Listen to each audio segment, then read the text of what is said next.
Good morning, good afternoon, good evening, depending on where you are. My name is Alberto Alemanno. I'm a professor of European law at HEC Paris and the founder of the Good Lobby.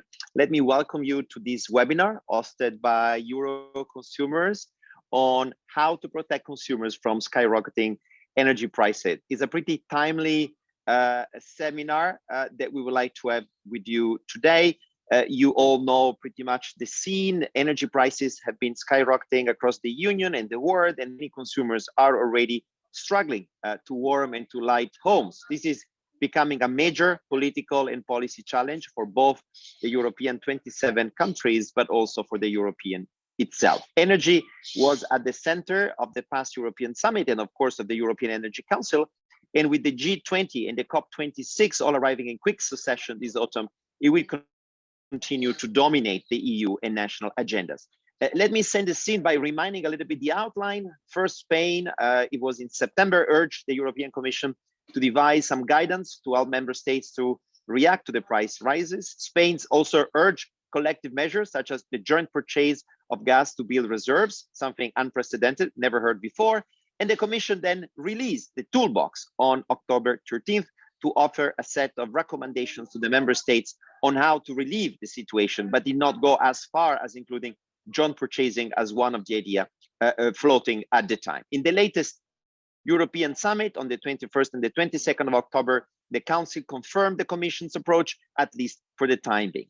But on October 25th, just 3 days ago, we had several member states, including Germany, the Netherlands, Denmark, Finland, and Ireland, issue a joint statement warning against reforming the design of the energy market. In other words, they really said, no, we should not really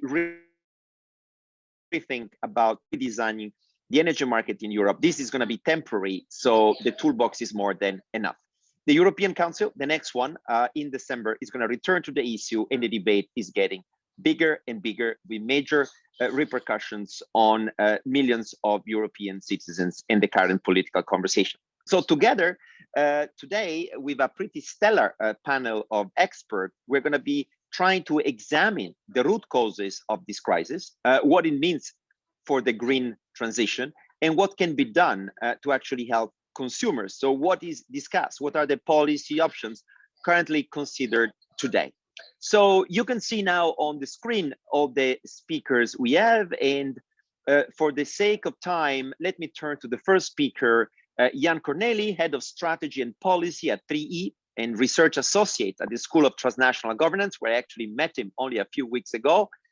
He's going to tell us and help us understand what are the main causes behind the drastic rise in energy prices. If you can tell us a bit more about the genesis of this crisis and the multiple factors that actually explain or could explain why we are where we are today, Jan, that would be very much welcome. To you, Jan.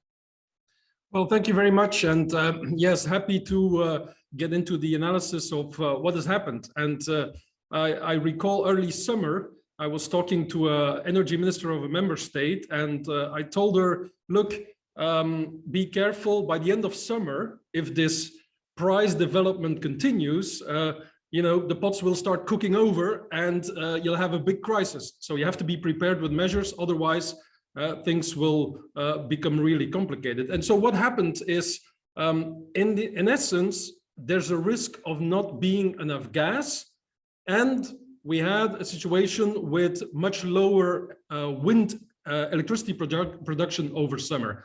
And that's really the basis of it all. I mean, I've seen a lot of analysis on different factors and so forth, but the basic fact is a risk of not having enough gas. And actually that's surprising, because when you look at where we were in the summer of 2020, we had plenty of gas. The stocks, the storage was full. There was over delivery and the prices were rock bottom. We were at 5 to 10 euros per megawatt hour, which is less than a tenth than where we are at the moment. And so at that moment, I think suppliers, gas producers, they were thinking, my God, there's overcapacity. But then things went wrong, and things happened all together, which completely reversed the situation. There was a very cold winter in China, in Russia, also in January in Europe. And so there was a lot more gas consumption than predicted. There was also production that was less than predicted. The European decrease in production was already predicted, and it didn't lead to high prices. But then also in Russia, it turned out there was less gas production. And then to top it all, there was more gas consumption to make electricity in Europe. And that had to do with the ETS price pushing coal out of the market, and with the offshore wind and the onshore wind delivering much less electricity than was predicted. We at 3E, we made our calculations in the Belgian North Sea, and we registered 38% less production of offshore wind per megawatt than was the case in the summer of 22. So you see, between 22 and 21, there were really a lot of things going not in the direction as expected. And that has caused, in the end, a situation of a risk of shortage. I should stress it's a risk. There's no shortage yet, but there's a risk of shortage if it would be a hard winter, if further the conditions of supply deteriorate, then obviously we will be in a very difficult situation. So, I mean, to sum it up, it's gas, it's a bit of electricity coming from the wind energy. It's not the ETS. I've read several analyses and also member states saying, you know, the ETS is at fault. It's not the ETS. The ETS is reflecting the conditions in the market and the price of carbon with all the plants. It's not the electricity market design because it's also reflecting what is going on. It's really a physical fact. And there, I mean, this will be over at the moment that gas supply and gas demand equilibrate again. So this is not something that will last, in my opinion, but it's something that might come back, because in an energy system where we want to go to with dominance of renewable energy, we will have greater volatility, and we will have situations where, again, expectations about the market might lead to high prices. So we need to be prepared for next occasions, although it might not produce in exactly the same way as we've had it now. Thank you, Jan. Crystal clear, very pedagogical. We really appreciate your explanation about the multifactorial nature of this increase of prices, and also for clarifying the temporary nature, but the fact that they actually might be a bit more structural. It might come back, and this is why this is a complex debate that we want to pursue and further unpack today. So let me turn now to our Euroconsumer organizations representatives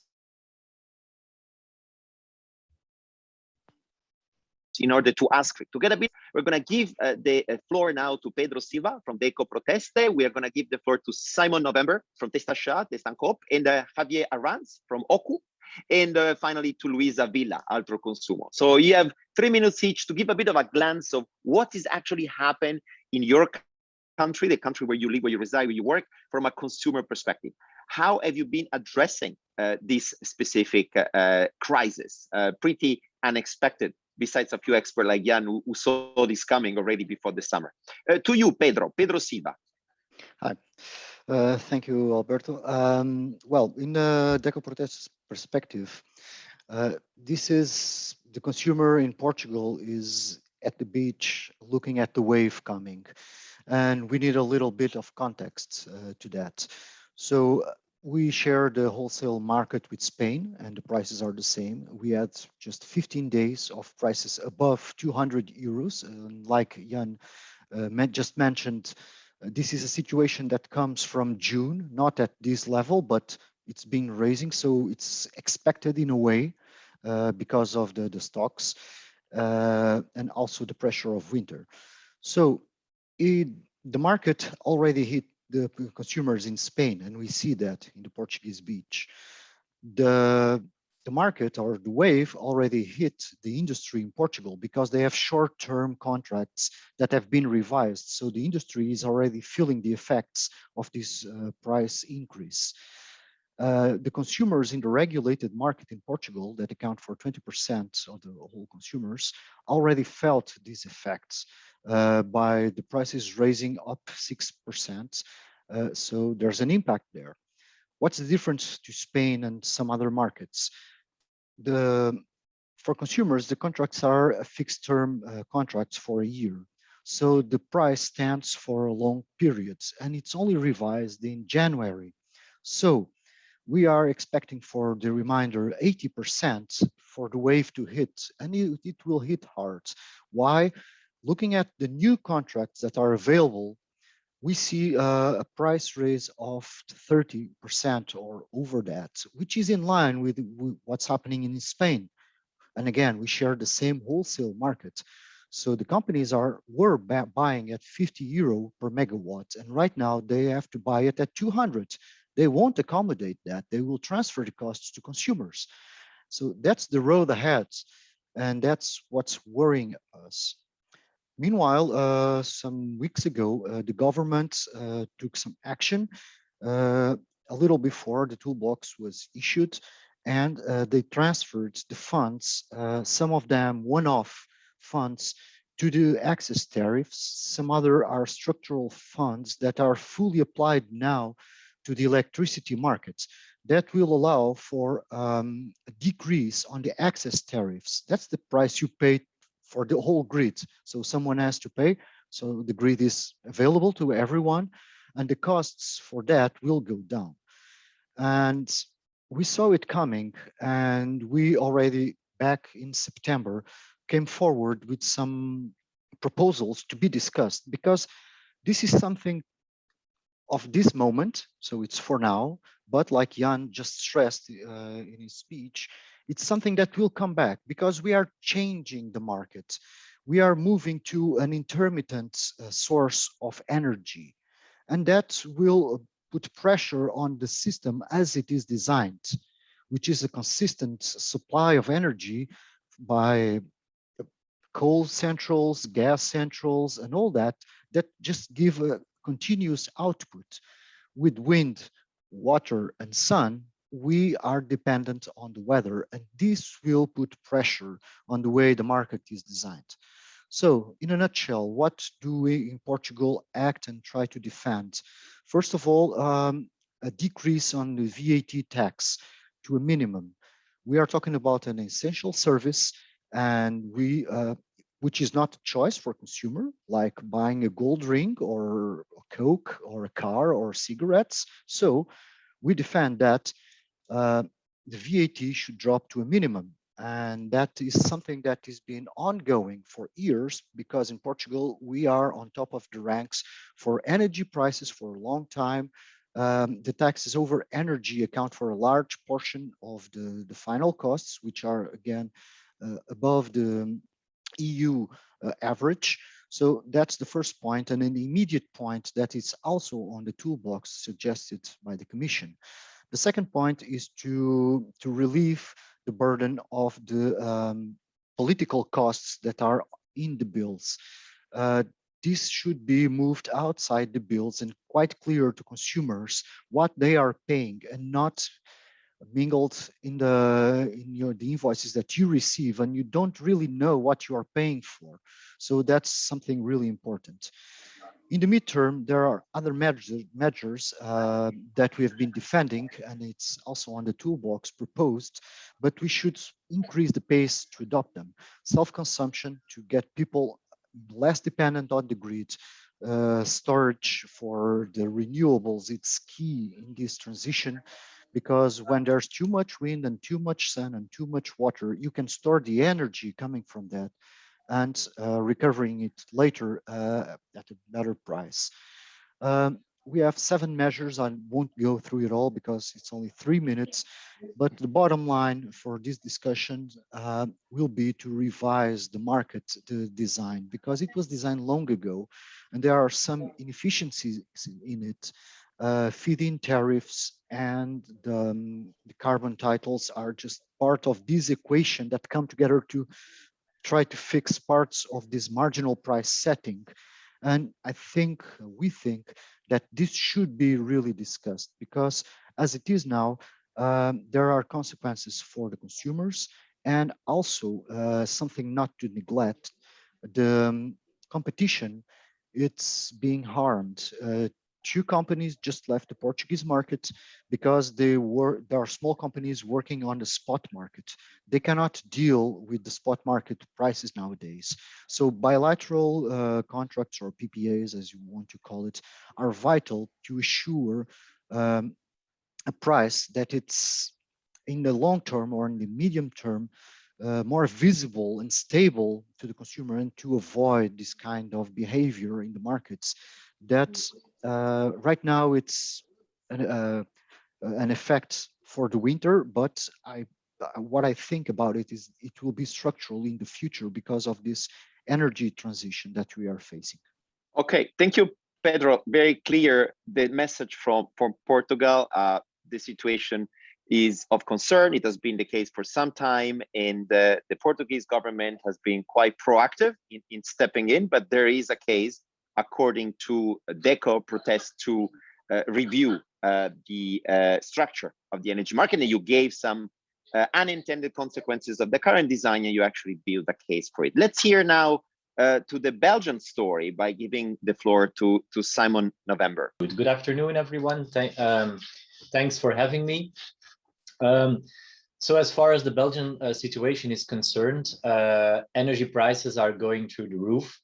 The bill now amounts to an average of 1,250 euros per year for electricity, which makes us one of the most expensive students in the electricity bill class. We even passed Germany this week.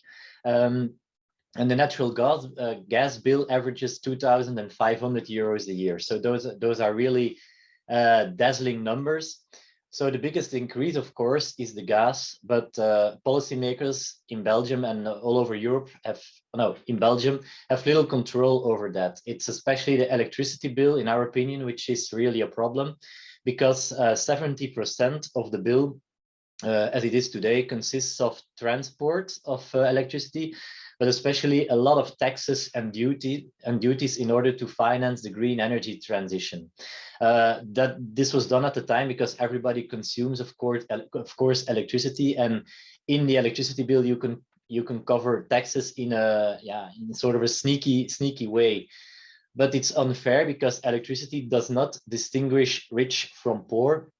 So it's if a poor family consumes 3,500 kilowatt hours of electricity, it pays as much taxes as a rich family does. So it's really unfair. We have 1.4 billion in taxes, regional taxes in Flanders in the electricity bill. It's a little bit less in Wallonia and Brussels. We have 500 million in federal levies and taxes. So again, dazzling numbers, and that's why we at Testachat we launched a campaign already a few years ago, 2017, to reduce the electricity bill to its essence, meaning the electricity itself and the transport. And we think, and we always said that taxes should be levied in a different way. So that campaign at the time was supported by some 20,000 consumers. We will probably repeat this campaign in the light of the current energy prices. So some people are really hit by the high energy prices. There are people that have older fixed contracts with a fixed price, who are very well protected, but there are people whose old fixed contract ends now and who need to change. So they will have very high prices. People with variable contracts, with variable prices, they see very high electricity bills too. That's why the government proposed to prolong the social tariff. Social tariff protects some people in financial difficulties. But the electricity bill and the gas bill are that expensive that already 1 out of 10 families receives the social tariff. So in our opinion, that's not social anymore. It's like when you try to put out a fire without preventing it. So the only way is to cut taxes and to make sure the electricity bill is no longer a tax sheet, and to protect consumers from further price shocks. So that's why we propose a reduction of the VTA, which currently stands at 21%. We are in favor of a 6% rate on a basic consumption. Should be determined exactly how many kilowatt hours that basic consumption would and should be. We're not arguing for reduction of the VTA for the entire electricity bill or the entire gas bill, because we don't want to encourage people to consume energy, but we need to protect the basic needs of consumers. So in the short term, a VAT reduction.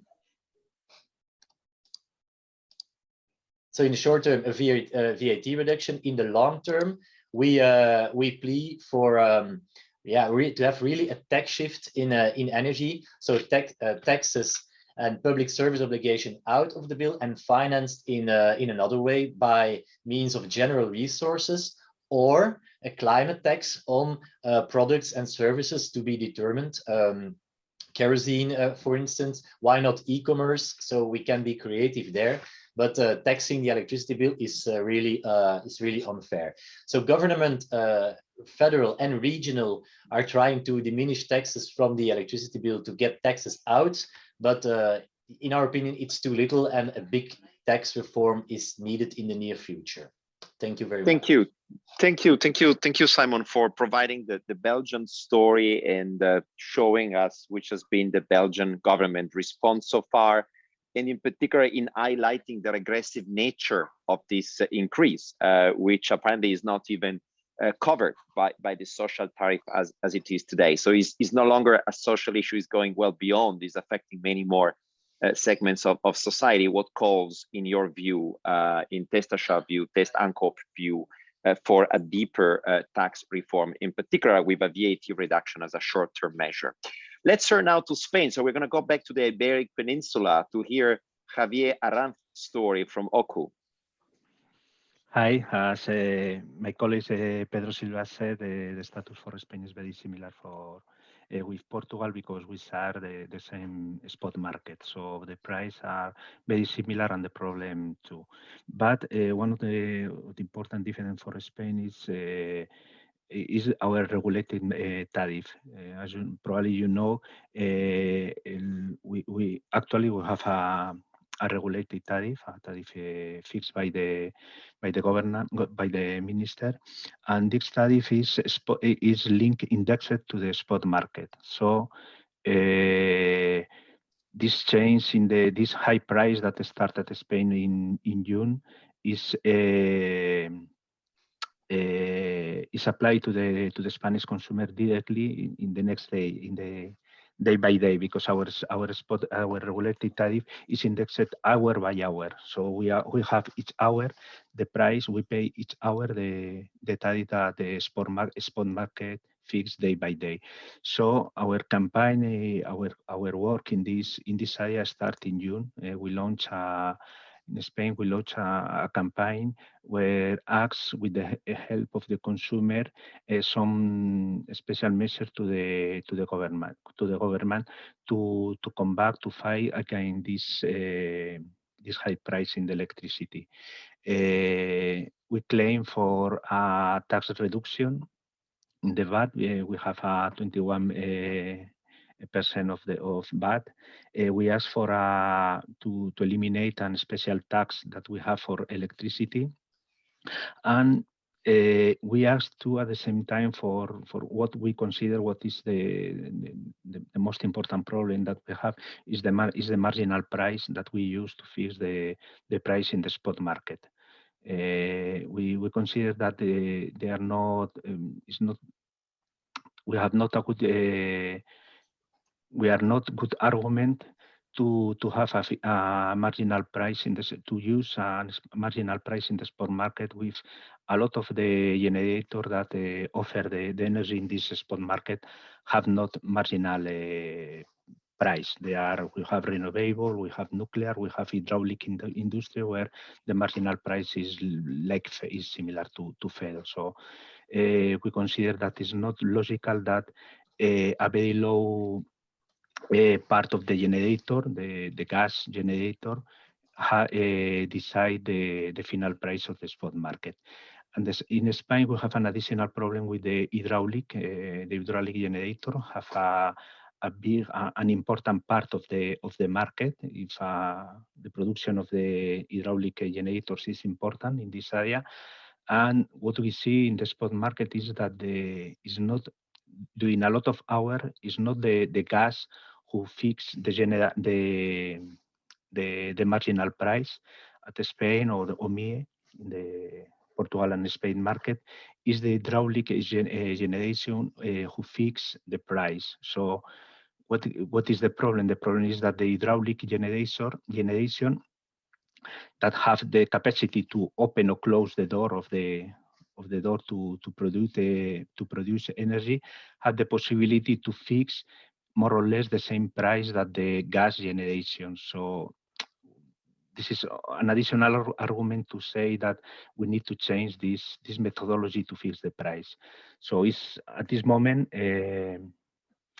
is our particular fight because the actual government applies some of the measures that we ask. For example, we have a temporal reduction of the VAT, of the TVA at this moment. We have a temporal reduction of the electricity tax, and probably you know the government has not changed the marginal price, but is trying to introduce, because we are not sure if it will be possible finally, is trying to introduce some I don't know how to say that, to impose to the generator, to some type of generator, nuclear, hydraulic, and aeolic, to introduce a tax to pay the windfall, part of the windfall profits that they obtain with this marginal price. So during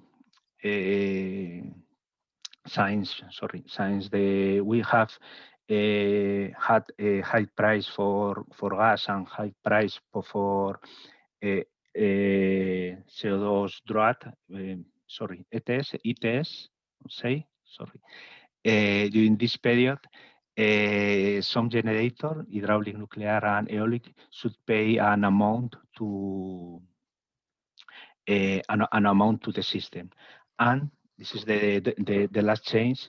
This part that the minister obtained from generators will be used to reduce part of our network tariff. So during the last part of the year, consumer invoice will be lower, because we will use this amount that is paid by generators. Sorry, but my English is not very good. So thank you, Javier. I hope your questions.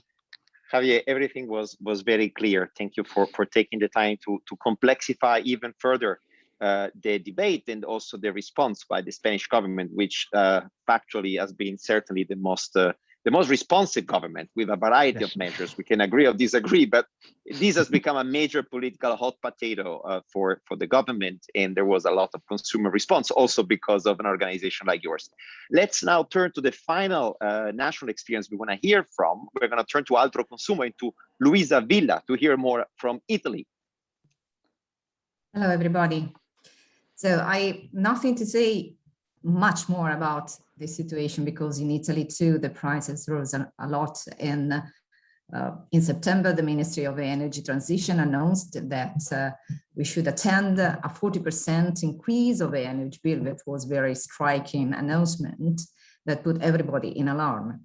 And soon the energy regulator and the ministry took some action in order to relieve a little bit the bill of all the European national customers, domestic and industry too, of course.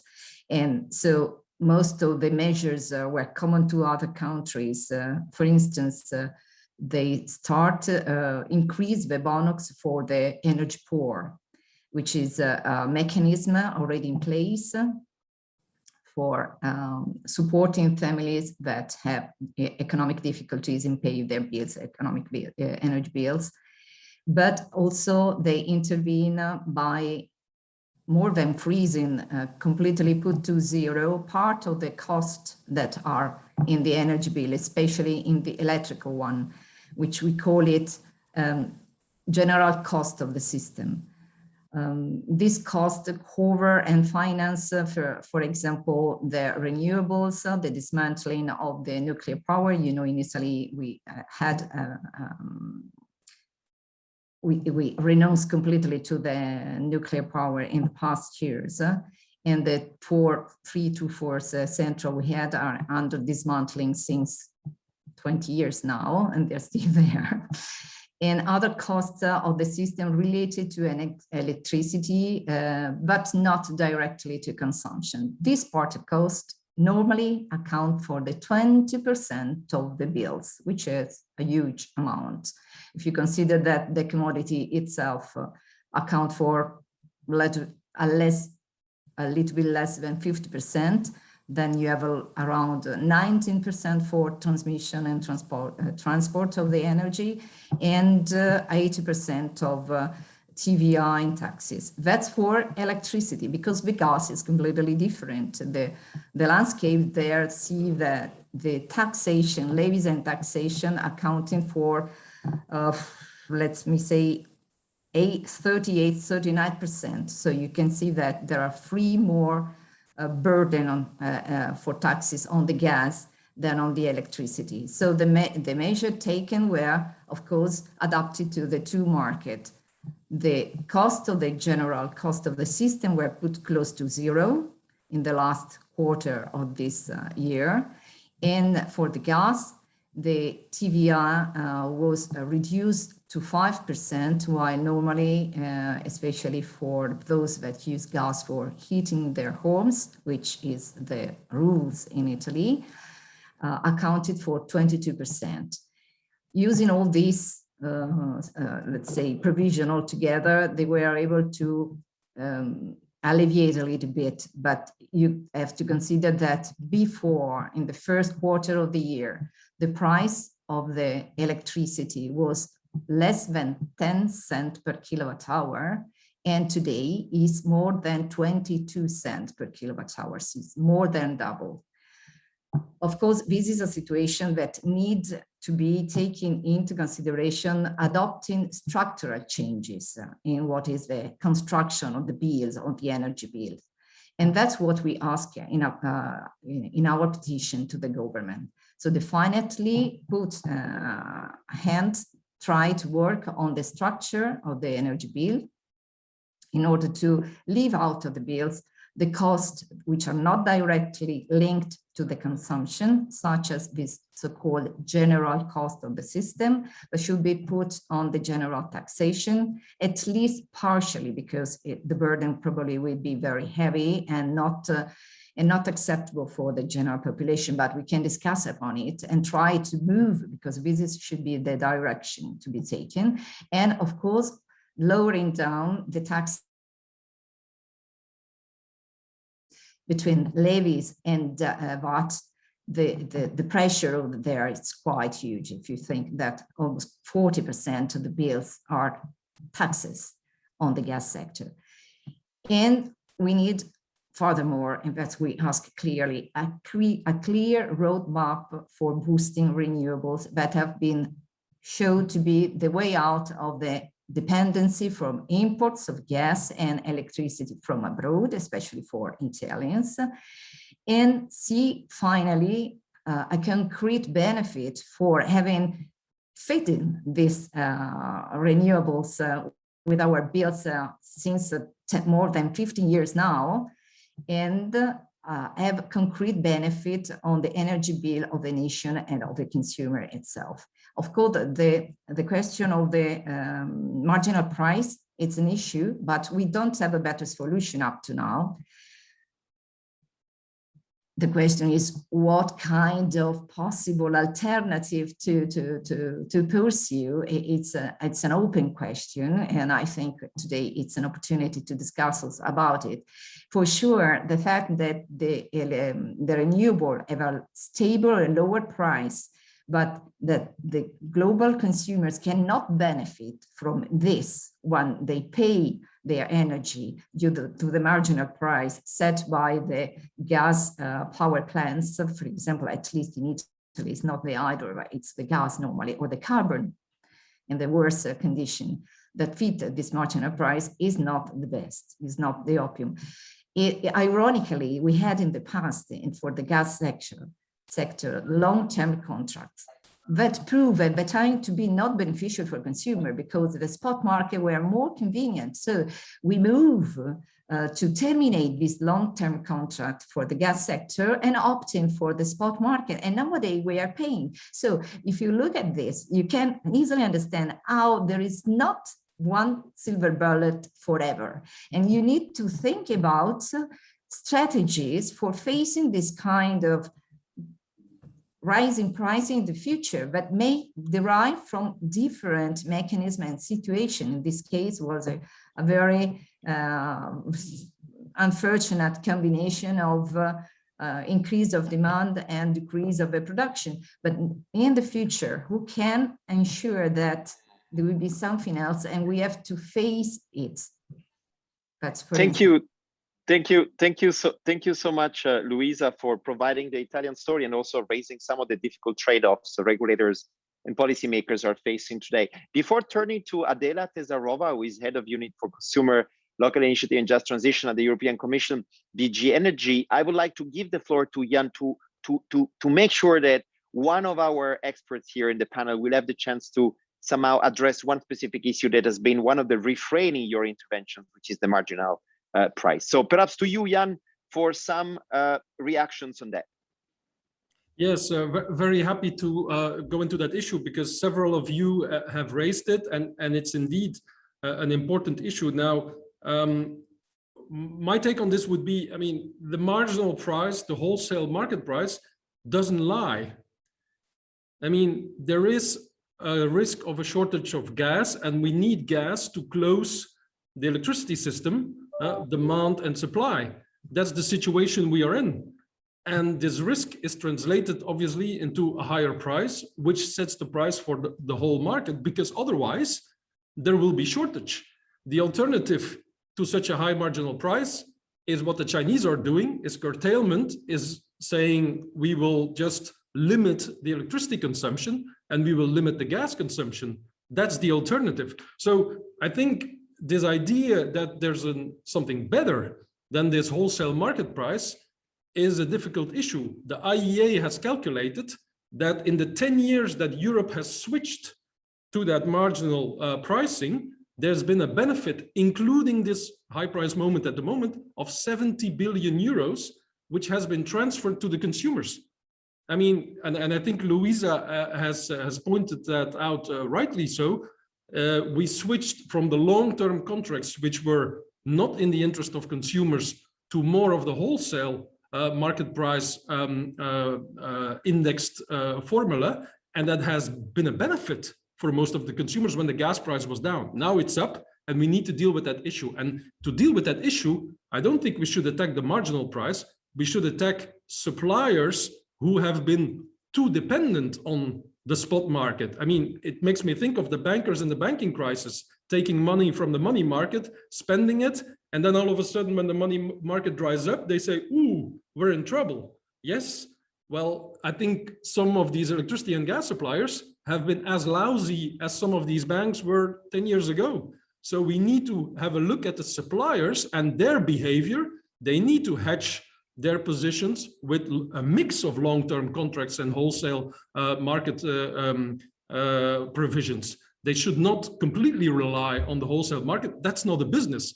I mean, if that's your business, you're not playing your role as an electricity market supplier. But obviously regulators also need to look at the systemic impact. That's also a conclusion from the banking crisis, and I think it is one now.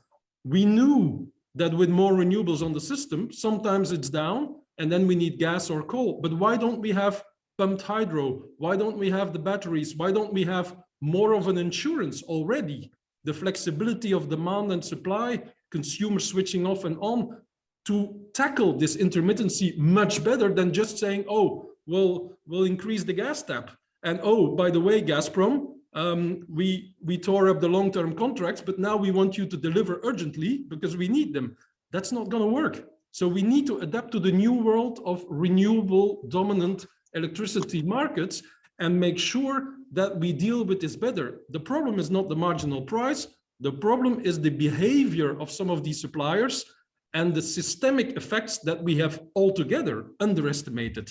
That's the point I wanted to make here. And I think Mrs. Tesarova might also comment on that from the toolbox and so forth. Thank you, Jan, for highlighting the systemic effects of the situation and the need to actually put some spotlight on the supplier's behavior and to rebalancing a little bit there. I think it's time now to turn to Adela. Adela has been with us since the beginning. Now it's important to mention that Adela names cannot really be quoted by journalists who are with us as such. And for any precise quote, journalists need to contact the Commission spokesperson. I think it's important to respect the communication policy of the current European Commission. Adela, the question I have for you now that we have heard these national stories, and there are many others, of course, in other regions and part of Europe, we all know that the energy mix varies across countries. It is not an harmonized area. The question for you is really, is it the green transition in the rise of renewable energy part of the problem? Jan has partly tackled and referred to the ETS, said no, it played no role whatsoever, or just partly because it's part of the transition in which we are. What is your take on this? Let us understand a bit better the origin and the current dynamics behind this crisis. What is your position, the Commission position on this before moving to the solutions that we have already partly discussed? To you, Adela, and thank you for being with us. Thank you very much, and thank you for the invitation. They are, of course, in touch with the member states, and we know that 2/3 of member states have taken emergency measures, which, of course, are necessary in the current context. But I very much appreciate the possibility to talk directly to the consumer organizations. So a very useful discussion today. I'm happy to be here. Well, my answer to your question will be very short. The green transition is not responsible for what we see now. I mean, that's absolutely clear. We can say that that maybe the slowness, let's say the speed of the green transition is partly responsible, yes, but it's not the green transition as such. And I think my predecessors have already said that. We need to move on faster, and we need to change the energy system for our future, for the intermittent energy supply. We need active consumers. We need storage, we need hydrogen, we need all these things, and we need energy efficiency, and we need more renewables, faster renewables. So the transition is not the problem. The speed of the transition might be, because what we are facing currently is high prices of fossil fuels. So, changing the gear and changing our policies is not going to help us, because we are dependent on imports of fossil fuels, unfortunately, still very much. And prices of fossil fuels are going up currently because of supply-demand issues. So we need to reduce our dependency of fossil fuels, and we need to do it faster. So on this, maybe just a last comment. I think the situation has never been more favorable for moving on with with the Green Deal, with energy efficiency, with renewables. We have enormous amounts of money in the EU budget we have never had before, thanks to the Recovery Fund. And a lot of this has been dedicated to energy efficiency and renewables. Financing is there, projects are there. We just need to link financing to projects. Plus, we have very ambitious policies. We are reviewing all our legislation to increase the ambition on energy efficiency, on renewables, to have the right framework we need for our climate targets. So the constellation is favorable. And I think we just need to continue and faster acting, while in parallel, of course, paying attention to the vulnerable, as this is what member states are currently doing, and the Commission fully supports that, of course. Thank you. Thank you, Adela, for your clarification on your reading of the current crisis, and the call for action. I think is a very important and nuanced point you make about how this ecological transition is just happening at a slow pace, and this explains some of these, let's say, unintended consequences of the current system. Do you want to perhaps react to the conversation we had on the role of marginal pricing between the consumer organizations and Jan acting today as an expert on this? Do you espouse Jan's position? Should we consider a bit more what is the role of the suppliers? Should we rebalance the way in which they supply them? They find themselves energy on the market? Well, I think Jan covered the topic very well. And as you know, on insistence of a number of member states, the European Council has agreed that we will look into the market design and we will look into the ETS. And so this is on the EU agenda, of course. But I think Jan covered the topic very well, and the Commission position is clear on this. It's not the market design, it's not the ETS causing the current problem. So there is nothing to add from my side. I think that on the topic of taxation, I think the Commission was also very clear. Member states can reduce VAT rates. This is possible for energy. And it's true that the kind of VAT, which works on a percentage basis, exacerbates the kind of price increases. At the same time, there are some limits, of course, how to act, what is possible for reduced VAT rates. So within the limits of existing EU legislation on VAT, member states can reduce rates down to down to 5%. We also have an EU framework for energy taxation, which are taxes levied on all energy products, including electricity. There we have a system of minimum rates. And so, there are again rules there. I think it's important to see this in the broader context of the tax systems of member states. We have had some very telling examples, of course. Belgium is the case in point. The Commission has been inviting Belgium for years to carry out a deep tax reform, which will encourage and which will reduce the cost of labor in Belgium. So I think, this has to be seen in the broader context of the Belgian tax system, which makes labor extremely expensive in Belgium. So there is certainly some scope to rebalance the tax system, but reduce, or let's say removing taxation of energy is not going to resolve the tax problems of Belgium. So there is a need for a deep tax reform in Belgium, and that has been the Commission position for many years. Thank you. Yeah. Thank you, Adela. Perfect. Very clear.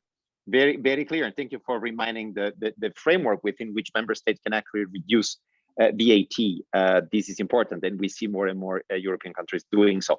Let me perhaps turn to Simon November, who has been raising this issue and spent some time coming from Belgium on this issue. I don't know whether Simon, you want to add something to react?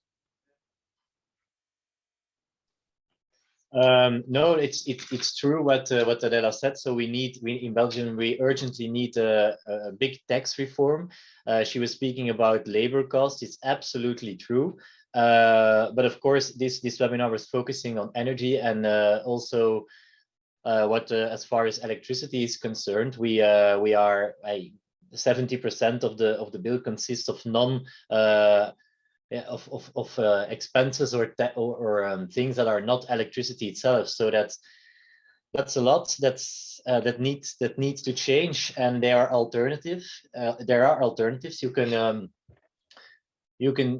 You can finance this from the general budget, or as I said before, you can install a sort of consumption tax, because now e-commerce, motorcycles, quads, things that are bad for the environment, they're not really taxed as such. Instead, we pay a lot of taxes for our labor and for our electricity, and in my opinion, it is just not fair, and it needs to be reformed. Thank you, Simon. Perhaps a comment from Jan on this point. I guess Jan is also Belgian, so you might know very well this situation. Yes, but I don't want to comment on specifically on the Belgian situation, but more on the longer term perspective of this energy taxation reform, because we're now in a crisis, and as said, we think it's temporary, but it might come back. So we need to be prepared for repeat events. But we also need to keep in mind our perspective of the road to net zero. And this means that if we now reduce in this emergency taxes on fossil fuels, on gas, on petrol, on electricity, some of it made by fossil fuels, we need also to have a plan to rebalance that, because in the end, what the Fit for 55 package is asking us is to electrify the heating of our homes and electrify our cars, which are two of the biggest investments that households make. And so if we want to do that, we need to rebalance on the carbon content of the energy. So making gas taxation, let's say increasing gas taxation based on the carbon content of gas, and reducing taxation on electricity, which will be more and more renewable. And so I'm all fine with emergency measures, and in a paper we've written with the School of Transnational Governance, we also said, good, let's do this. We have the money with the ETS, we have the money from higher VAT, so let's now alleviate the social impact of it, but keep in mind that we need a longer term perspective as well. So if the prices go down again, then think about what you're going to do with taxation to align it with the Fit for 55 package and to align it with your goal of electrification of the main energy consumptions of the households. And therefore, if we want to electrify cars and the heating of our homes, it will have to be cheap. You know, the electricity cannot be so expensive with all these legacy costs of the renewables in it. It will have to be cheaper. And at the moment, the taxation is highest on the electricity and lowest on the gas. This cannot last. This cannot last. This must be addressed.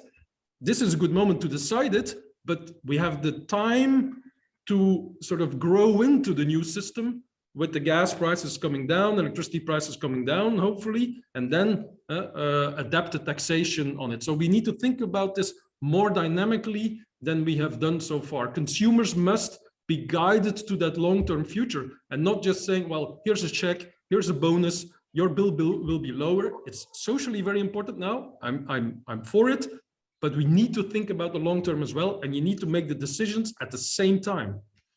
Thank you, Jan. Very clear in highlighting this tension between these emergency measures, which are neither socially justified, but in clear contradiction to our long-term goal, which is not so long because it should happen at some point. I know Adela would like to react on this.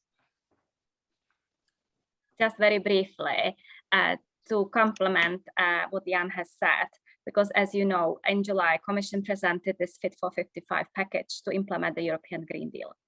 And the package contains regulatory and pricing instruments. So the Commission is reviewing the Energy Taxation Directive. The Commission is reviewing the emission trading system, expanding it, or proposed expanding it to other sectors. So all this is part, in fact, of the regulatory framework that I have just mentioned that we are reviewing to make it fit for our policy needs.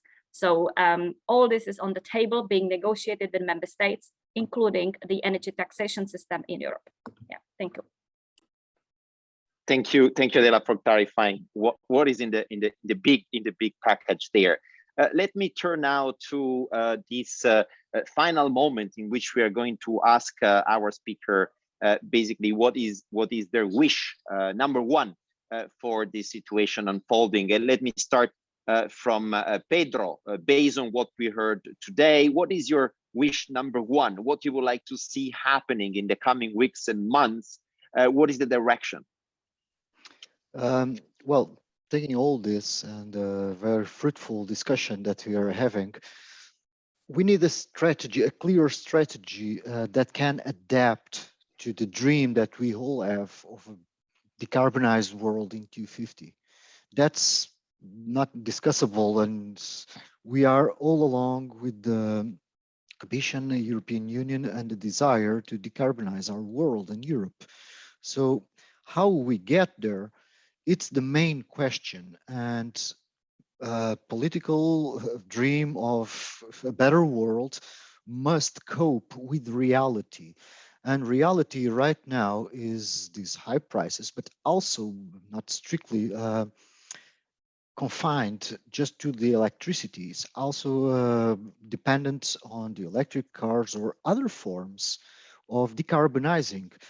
And we should have the pace and the strategy to leave no one behind, that all consumers get to the same point together without exclusion or marginalizing some segments of the population because they cannot access a vital service as electricity in the case, but also, for instance, in Portugal, we have 5 million cars.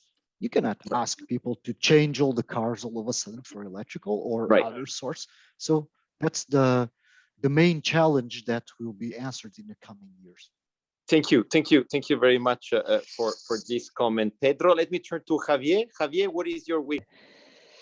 Well, what I can say is remember that the European market is not only one energy market. So probably theoretically, marginal price is good. Theoretically, the problem is with the supplier. But when I try to translate this situation to Spain, I see we have generator at the same that the supplier. Generator and supplier have a very big part of the market at this moment.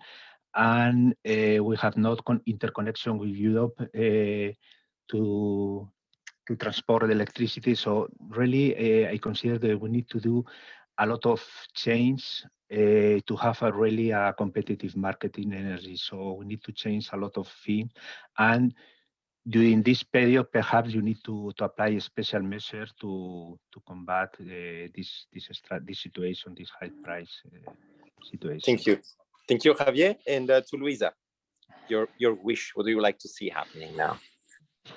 Oh, well, I would like to see all the roofs with a solar panel on it in order to allow everybody their independence from at least an electric point of view. But I know it's a very hard dream for many reasons. But I think that we should try to boost much more the renewables, especially the small size renewable for all the citizens, and facilitating the energy community. That could be really a clue for helping consumer get a lower bills on their energy, and also alleviating those which are in economic difficulty in affording their bills. Of course, I fully subscribe what Pedro said. We cannot simply move from gasoline cars to electric cars, keeping the same number of cars in our city, which is not sustainable for many, many reasons. And thus, we need to reinvent the cities, to rethink about our cities are conceived and organized. We cannot have hundreds and hundreds of people moving for 50, 10, 30 kilometers to go their working places and back home, and moving necessarily to go finding the food, the health facilities, and so on and so forth. And we need something which is really reachable at foot or at biking, which is not the reality nowadays. Thank you, Luisa, for your call for looking for solutions so outside of the energy when looking at individual behavior and overall structural transformation of the way in which we live, and in the urban centers represent certainly one of the area of action. Simon, what's your wish? I'll try to be very short.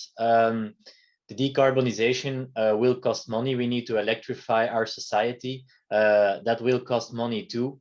So whatever we do to reach that goal, we need it to be fair, to be just. And the way we we try to finance this transition in Belgium now is unfair. I also agree that we need to facilitate energy communities, that we have to install more interconnection with other member states to import renewable energy. And let's hope that we can make the transmission, because 2050, that's already tomorrow in terms of energy.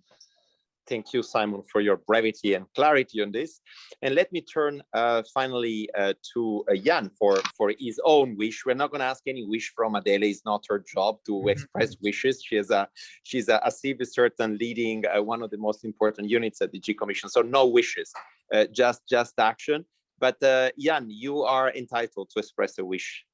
Thank you very much. And I really enjoyed the debate. So the future is renewable electricity, heating our homes with heat pumps and charging our cars. That's where we need to go to. And consumers must feel the benefit of that.